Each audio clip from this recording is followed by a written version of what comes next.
जय सिया राम। तो आज कथा से पूर्व कल की कथा में कमेंट बॉक्स में एक प्रश्न था कि ये छाप क्या होती है, शंख की चक्र की ये छाप होती क्या है। तो वैष्णवी दीक्षा में जो पंच संस्कार होता है उसमें एक छाप भी होती है, जैसे कि धनुष बाण की छाप दी जाती है या फिर शंख चक्र की छाप दी जाती है। तो छाप होती है, सिंपल लैंग्वेज में कहा जाए तो स्टैम्प होता है ठाकुर जी का। स्टैम्प लगा दी जाती है बाजुओं पे कि हम राम जी के हैं, ठप्पा लग गया हम ठाकुर जी के हैं। तो ये होती है स्टैम्प, गुरु द्वारा प्रदान की जाती है।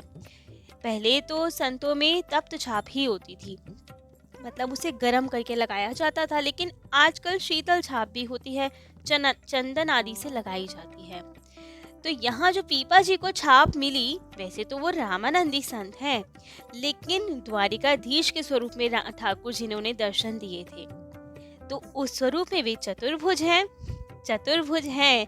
तो शंख चक्र पद्म गदा ये सब धारण किए हुए हैं, तो इसीलिए वही छाप उन्हें प्रदान की और वो छाप लगाई और साथ में दे भी दी कि अब आप भी किसी को भी लगा सकते हैं।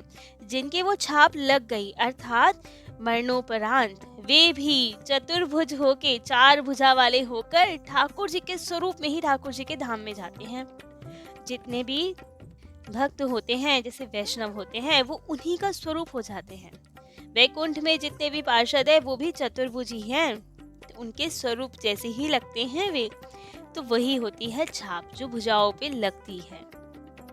तो अब आज की कथा, कल तक हमने अपने प्यारे कथा रसिक श्री सीताराम जी को श्रवण कराया कि पीपा जी महाराज को कितना सारा धन मिला ठाकुर जी की कृपा से, और उस धन को 3 दिन में ही सब साधुओं के विशाल विशाल भोज भंडारे में सीताराम कर दिया पीपा जी द्वारा।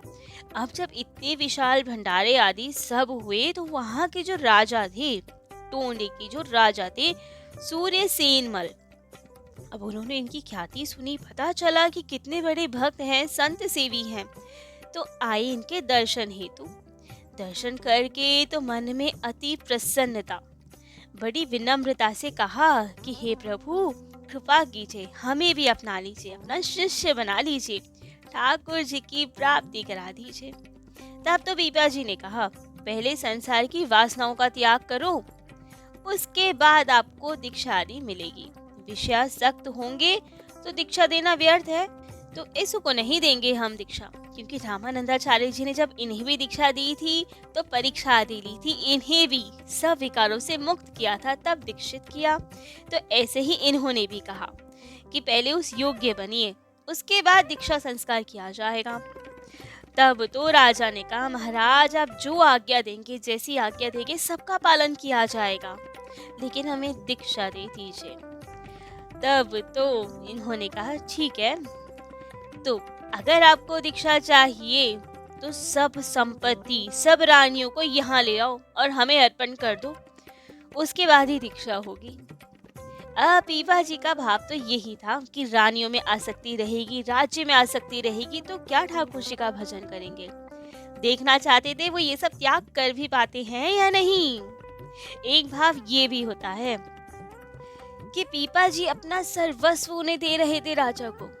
एक भक्त का सर्वस्व तो राम नाम है, राम मंत्र है। जब पीपा जी गुरुदेव होकर वे सर्वस्व देने को तैयार हैं, तो शिष्य को भी तो सर्वस्व देना है। राजा का सर्वस्व, वो धन, उनकी रानियां, वैभव, ये सब था। तो जब एक जना सर्वस्व दे रहा है तो उसके बदले सर्वस्व ही अर्पण करना है। तो बस पीपा जी ने कह दिया कि सब धन संपत्ति रानियों को हमें अर्पण कर दो, उसके बाद ही अनमोल राम मंत्र तुम्हें दिया जाएगा। अब राजा के मन में तो कोई संदेह नहीं, वे तो भक्ति महिमा जानते थे, लेकिन विमुख लोगों ने तो बहुत खराब खराब अर्थ लगाए। कहा, वैसे तो पीपा जी संत बनते हैं, लेकिन इनकी आसक्ति नहीं छूटी। बातों में उलझा के राजा से सब कुछ लूट लिया, उनका राज्य लूट लिया, उनका धन लूट लिया, रानियां भी ले ली। ऐसे ही हैं ये, कपटी हैं। लेकिन राजा के मन में कोई संदेह नहीं, सब लाकर पीपा जी के चरणों में अर्पण कर दिया। पीपा जी ने भी जब देख लिया कि अधिकारी है, ठाकुर जी का प्रेमी है तो उन्हें दीक्षा प्रदान की और सब संपत्ति रानियां सब लौटा दी। कहा अब इन्हें अपना जान के व्यवहार ना करना, अनासक्त होकर रहना, इनमें प्रीति मत करना, अब ये अर्पण कर चुके हो तो अब ये सब साधु सेवा में लगाना। रानियां खूब साधु सेवाएं करे, कपट रहित होके संतों की सेवा करना अब तुम लोग, और धन संपत्ति सब साधु सेवा में लगे और तुम खूब भजन करो। अब तो राजा बहुत प्रसन्न, दीक्षा संस्कार हो गया और अब खूब मना करने पर भी पीपाजी को उन्होंने धन संपत्ति घोड़ा आदि सब दिए। पीपाजी ने सब लौटा दिया, केवल थोड़ा बहुत धन रखा जब राजा माना ही नहीं, और एक घोड़ा जबरदस्ती राजा ने वहीं छोड़ ही दिया कि अब आप अपनी सेवा में ही स्वीकार करें इन्हें। तब तो गुरुदेव ने थोड़ा धन आदि घोड़ा रख के बाकी सर्वस्व लौटा दिया और गुरुदेव के आदेश अनुसार अब तो राजा खूब अहंकार से रहित होकर सभी जीव जंतुओं को अपने से बड़ा मानने लगा और सबकी बहुत बहुत सेवा करने लगा। लेकिन इन सब आचार से तो उनके जितने भाई बंधु थे वे सब जल भुन गए कि बताओ राजा कितना अच्छा था, अब तो कैसे एकदम दीनहीन सा हो गया, सबके आगे हाथ जोड़े फिरता है। ऐसा इस संत ने क्या कर दिया, कौन सा टोना टोटका कर दिया जो राजा को ही ऐसा कर दिया, इतना दीन बना दिया। तो बहुत चिढ़ने लगे पीपाजी से, लेकिन भला वे उनका कर ही क्या सकते थे। एक समय उन्होंने षड्यंत्र सोचा। उन्हीं गांव में एक बहुत बड़े बैल के व्यापारी आए थे, तो अब वे ढूंढ रहे थे कि किन से बैल खरीदा जाए, कहाँ व्यापार किया जाए। तब तो दुष्टों ने कहा पीपाजी का नाम, कहा कि ये तो विलक्षण व्यापारी है बैलों के, बहुत ही सुंदर सुंदर बैल हैं इन पे, ऐसे बैल तो कहीं नहीं दिखेंगे आपको। लेकिन आप जाएंगे ना उनसे मांगने, व्यापार करने, तो वो अस्वीकार कर देंगे। वो ऐसे ही किसी के साथ भी व्यापार नहीं करते, गुप्त रखते हैं सब कुछ। लेकिन ध्यान रखना, वे हैं अद्भुत व्यापारी। वे कितना ही मना करते रहे, दीनहीन बनने का नाटक करें, लेकिन आप हट नहीं छोड़ना, जबरदस्ती उनके आगे रुपया रख ही देना। ऐसा करोगे तो शायद तुम्हें वो बढ़िया से बैल दे दिखा दे। अब तो उस व्यक्ति के मन में बड़ी इच्छा कि अब तो इन्हीं से बैल लेंगे हम। तो अब जब लोगों ने इतना बहका ही दिया तो वो व्यापारी आ गया पीपाजी के पास, सामने मुहरों की थैली खोल के रख दी, कहा कि मैं बैल लेने आया हूँ, मुझे बैल दीजिए। अब तो पीपाजी ने मना तो किया, लेकिन समझ ही गए कि अवश्य ही किसी ने उपहास किया है हमारे साथ। तो जैसा उपहास किया वैसा ही इन्होंने उत्तर दिया व्यापारी को। श्री पीपाजी ने कहा, हाँ हाँ, जितने बैल चाहिए उतने मिलेंगे, लेकिन आज अभी नहीं मिल पाएंगे, वे दूसरे गांव में गए हैं चरने के लिए। कल दोपहर में आइएगा, आपको बहुत सारे बैल मिल जाएंगे, जितने चाहिए ले जाइएगा, लेकिन रुपया छोड़ जाइएगा। अब व्यापारी रुपया तो छोड़ गया वहीं पे और चला गया कि दोपहर में कल मिलेंगे बैल। और यहाँ पे पीपाजी ने तो उन रुपयों से खूब सुंदर संतों का भंडारा किया, खूब सारे संतों को बुलाया, खूब सारा धन खर्च किया और बढ़िया सा भंडारा किया।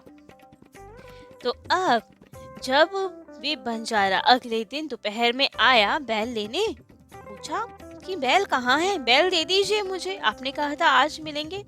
उस समय हो ही रही थी पंगत, सब संत पा रहे थे। उस दिन भी सैकड़ों संत बैठे हुए थे, प्रसाद पा रहे थे। तो पीपाजी ने वहीं उन्हीं की ओर इशारा करके कहा, यही मेरे सब बैल हैं, मैं इन्हीं का व्यापार करता हूँ, जितने चाहिए देख लीजिए, ले जाइए उतने बैल, मुझे कोई दिक्कत नहीं। अब उन व्यापारी ने देखा इतने संत दर्शन करके तो अब मन में भक्ति भाव उमड़ने लगा और उसी समय गया वहां से खूब वस्त्र आदि लेकर आया और सब साधु संतों की खूब सेवा की, सबको वस्त्र आदि भेंट किए। लेकिन प्रश्न होता है कि पीपाजी ने ऐसा क्यों किया, संतों को बैल कह दिया, ये तो ठीक बात नहीं, ऐसा क्यों किया? तो इसके लिए नाभाजी ने कहा है कि भाव ये था पीपाजी का कि बैल धर्म का स्वरूप होता है और संत तो परम धर्म के ज्ञाता है, वक्ता है, इसलिए परम धर्म के प्रकट स्वरूप संत हैं, तो इसलिए उन्हें बैल कहा गया।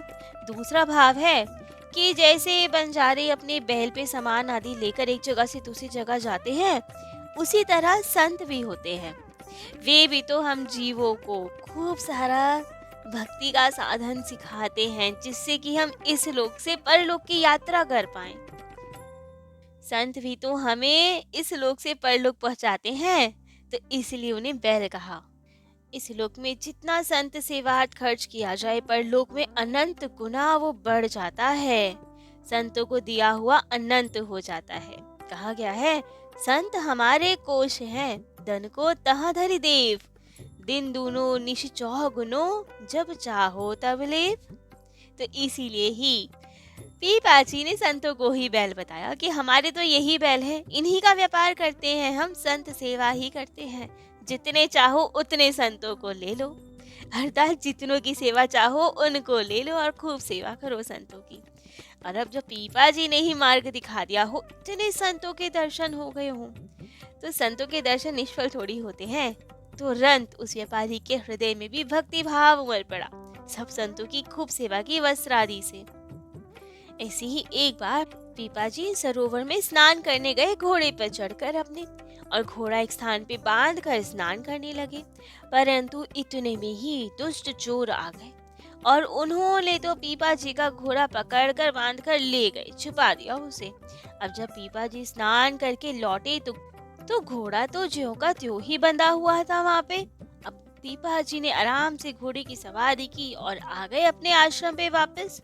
लेकिन अब जब ये चोरों ने देखा कि ये क्या चमत्कार है, घोड़ा तो हमने चुरा लिया था और घोड़े पे चढ़ के ये कैसे आ गए, ये तो वैसा ही घोड़ा है जो हमने चुराया, बिल्कुल सेम है, तो वो घोड़ा कहाँ से आया, उसे तो हमने चुरा लिया था। तब तो इनके चमत्कार पे इतने आश्चर्यचकित हुए और जाके देखा उनके स्थान पे भी घोड़ा बंधा और यहाँ पे भी घोड़ा बंधा।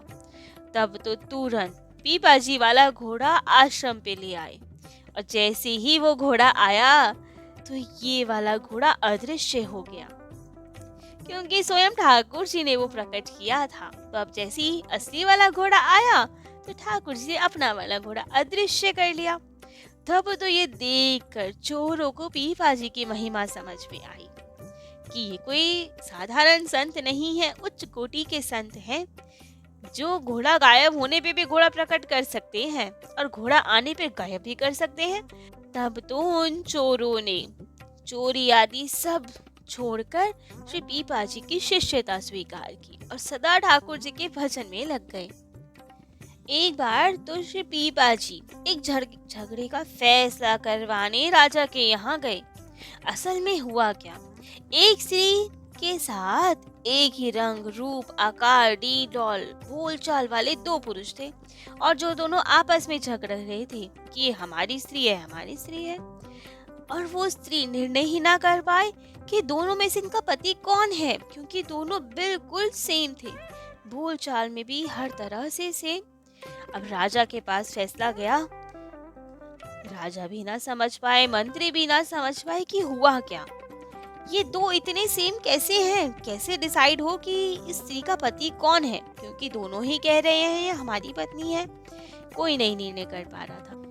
तब तो राजा ने श्री पीपाजी महाराज से निवेदन किया कि भगवान आप ही पधारे और इसका समाधान कीजिए, हम निर्णय नहीं कर पा रहे हैं कि क्या उचित है क्या अनुचित है, कौन सच्चा है कौन झूठा है। तभी उस व्यक्ति ने कहा कि महाराज मैं ही सच्चा हूँ, मैं तो अपनी स्त्री को लेके सरोवर के तट पे गया था, स्नान करने गया, वहाँ ये स्त्री तट पर बैठी हुई थी, उसी समय ये बहरूपिया आ गया, मेरा ही वेश बनाकर मेरी स्त्री के निकट बैठने गया और कहने लगा कि ये तो मेरी स्त्री है। और यही सब बात दूसरा व्यक्ति भी कहे, किसी को समझ ही ना आए कि कौन सत्य बोल रहा है कौन असत्य। तब तो दोनों की बात सुन के पीपाजी समझ गए कि अवश्य ही इसमें से कोई एक तो कामरूप है।